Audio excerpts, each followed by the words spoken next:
Shalom saudara, saya yakin kita semua umat Tuhan di GBI Jalan Gatot Subroto sudah menerima pesan Tuhan bahwa tahun 2022 ini adalah tahun paradigma yang baru atau the year of a new paradigm. Kali ini kita akan sama-sama membahas tentang paradigma baru dalam 7 gunung. Namun sebelum itu, mari sama-sama kita pahami arti dari paradigma itu sendiri. Paradigma menurut Kamus Besar Bahasa Indonesia berarti suatu model atau contoh yang juga berarti kerangka berpikir. Setelah kita mengetahui arti kata paradigma, pasti timbul kembali pertanyaan dari dalam diri kita. Paradigma baru di dalam hal apa sajakah yang harus terjadi di dalam kehidupan kita sebagai orang percaya? Di dalam 2 Samuel pasal 6, kita membaca bagaimana Daud membawa tabut Allah yang melambangkan kehadiran Allah ke Yerusalem. Pada saat itu, Daud mengalami berbagai peristiwa yang mengubahkan paradigmanya dalam hal penyembahan kepada Allah. Ibadah kepada Tuhan dijadikan sebagai prioritas paling utama di Israel dan kota Yerusalem, tempat tabut Tuhan berada menjadi pusat penyembahan sekaligus ibu kota Israel. Perubahan paradigma di dalam penyembahan kepada Tuhan ini dapat menjadi suatu acuan bahwa perubahan paradigma pun dapat terjadi di segala aspek kehidupan orang percaya. Apabila kita baca di awal penciptaan, Tuhan menciptakan manusia segambar dan serupa dengan Allah agar manusia dapat menguasai dan mengelola Taman Eden sambil menikmati hubungan yang intim dengan Allah. Hal ini dikenal dengan creation mandate atau mandat penciptaan. Dengan adanya mandat ini, manusia secara khusus orang percaya diperintahkan untuk menguasai bidang-bidang kehidupan dengan cara memberikan dampak sosial di bumi ini. Lalu, pada bidang apa sajakah kita perlu memberikan dampak? Sekitar tahun 1975, Dr. Bill Bright, pendiri dari gerakan Campus Crusade for Christ, dan Loren Cunningham, pendiri dari Youth with a Mission, mendapat pewahyuan dari Tuhan tentang bidang-bidang yang perlu diberi dampak oleh orang-orang percaya, yang dikenal dengan istilah The 7 Mountains of Influence atau 7 gunung pengaruh. Bidang-bidang ini adalah arts and entertainment, business, church, development of the poor, education, family, dan government. Apakah ada kaitannya antara Daud membawa tabut perjanjian Allah ke Yerusalem dengan ketujuh gunung tersebut? Jawabannya adalah ada.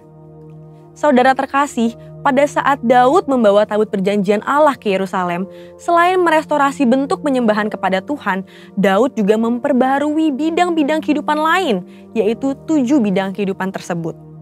Dalam Yesaya 43 ayat 18, Tuhan berfirman agar umatnya tidak lagi mengingat hal-hal yang dulu, termasuk kesuksesan yang pernah diraih sebelumnya. Mengapa? Karena Tuhan akan memberikan hal-hal yang baru bagi umatnya, yaitu suatu kerangka berpikir baru agar umatnya dapat memberikan dampak di dalam dunia ini. Jadi, bagaimanakah caranya agar kerangka berpikir baru atau paradigma baru ini dapat memberikan dampak bagi 7 gunung ini?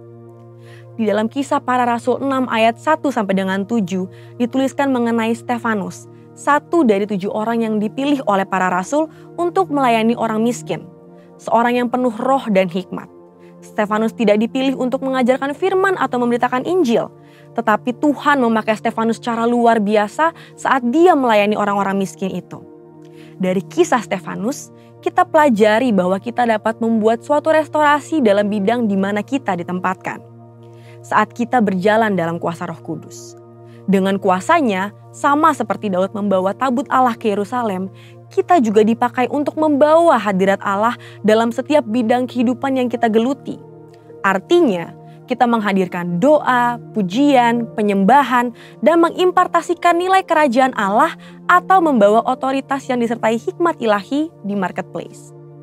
Di era Pentakosta ketiga saat ini, kita percaya bahwa Roh Kudus sedang dicurahkan secara luar biasa bagi anak-anak Tuhan menjelang kedatangan Kristus yang kedua kali. Oleh sebab itu, kita percaya bahwa pemberdayaan ilahi ini bukan saja akan mempengaruhi gereja Tuhan secara khusus, tapi juga akan membawa pengaruh bagi dunia secara umum. Tuhan Yesus dalam amanat agungnya memanggil setiap orang percaya untuk menjadikan semua bangsa murid-Nya.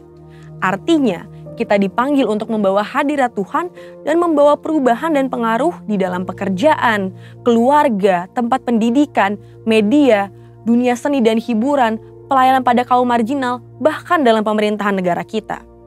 Kita harus yakin bahwa melalui pemberdayaan Roh Kudus, kita diperlengkapi dan dimampukan untuk membawa perubahan, pengaruh, dan dampak di ketujuh aspek tersebut. Dengan demikian, terjadilah suatu perubahan paradigma yang akan membawa jiwa-jiwa untuk semakin mengenal pribadi Kristus. Kita percaya bahwa inilah kerinduan Tuhan, yaitu supaya kerajaannya menjadi nyata di dunia ini. Sekarang pertanyaannya, sudah siapkah kita menjadi agen perubahan paradigma baru? Untuk artikel lengkapnya dari tim teologi kami, silakan klik link yang ada di atas atau scan QR Code yang tersedia. Tuhan Yesus memberkati.